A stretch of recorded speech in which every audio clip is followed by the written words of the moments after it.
अस्सलाम वालेकुम नाजरीन, आप तक की सबसे बड़ी खबर। लाहौर तहरीक इंसाफ के वाइस चेयरमैन शाह महमूद कुरैशी का कहना है कि आसफ जरदारी ने पाकिस्तान के आइन के साथ खेल खेला।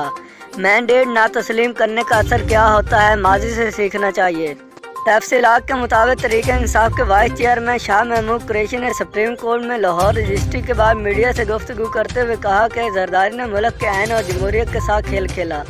जरदारी का मनफी किरदार तरीक में लिखा जाएगा। शाह महमूद कुरैशी का कहना था कि डिप्टी स्पीकर की रूलिंग आइन से मावरा और गैर कानूनी है। चौधरी शजात का खत मेम्बरान को नहीं दिया गया और ना ही इन्हें इल्म था। डिप्टी स्पीकर खत जेब में रख कर चुप बैठे रहे, ये बदनीति का ज़ाहिर करती है।